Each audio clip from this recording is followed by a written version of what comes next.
Day 23, Min beneath the trees. I'm under Tully's tree today. Chapter 12, Into the Sunset. Eco 1, Sunset. Like no sound she'd ever heard, the roar of the wind shredded Min's nerves.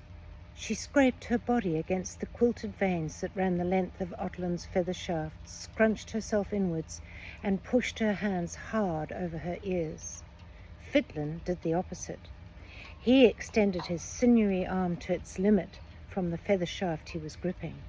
The force of propulsion held his body almost parallel to the landscape below. His wings billowed behind him.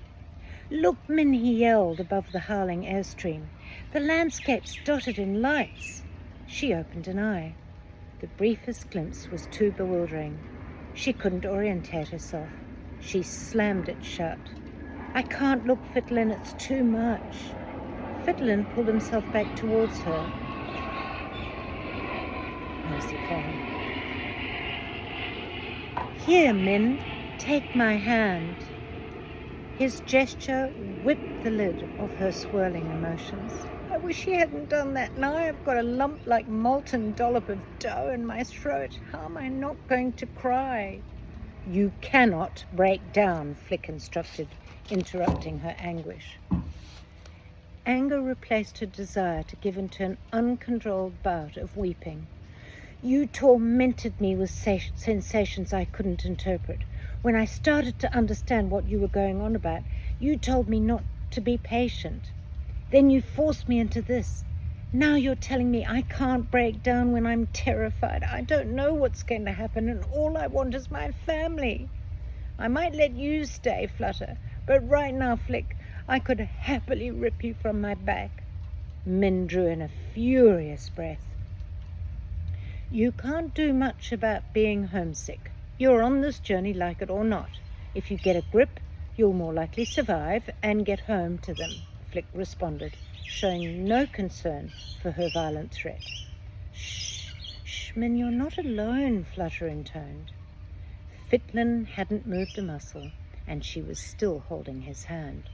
A trickle of prickles ran down her back. "Oh, this is super uncomfortable."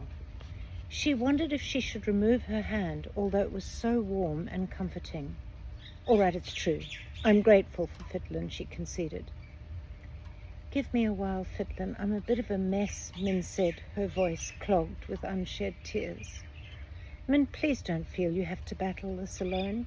We're on the journey together, I promise. I'll do whatever I can to help you and be there for you no matter what," he said. "Looks like you've got a good friend. And if you consider it truthfully, how frightened are you?" Fiddlin asked. Vacillating between rage and wretchedness, Min chose not to answer. Instead, she sealed herself to peek into the darkening void spread out beyond Otlin's tail feathers. The gap was defined by the edges of his wings. It disappeared in a blur as they pumped upward and reappeared on their downward thrust. Thousands of glittering lights stippled the inky landscape below, stretching away to pinpricks in the far distance. White and gold, hints of red and green, smudges of blue and pink. The spread was like nothing she'd ever seen. "It's awesome, as if the night sky has turned itself upside down and dumped its galaxies on the ground," she murmured. "Brilliant, isn't it?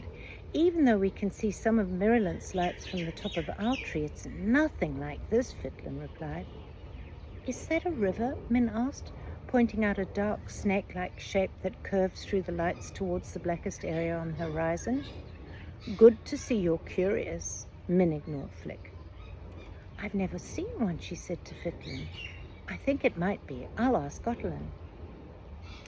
Fiddlin let go of Min's hand and pulled himself up through the feather shafts towards Otlin's right ear.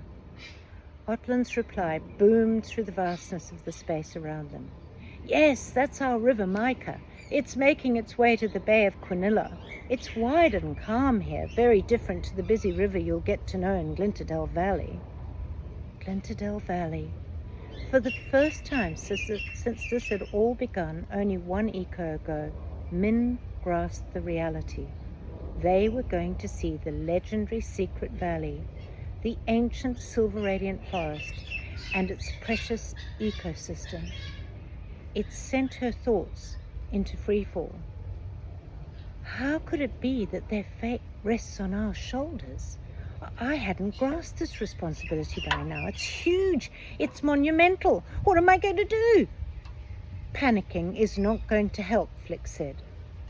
It's all right, Min. Soon you'll discover your gifts and what we and they can do to support you, Flutter empathized. Why don't you take a few calming breaths? I'll see you tomorrow beneath the trees.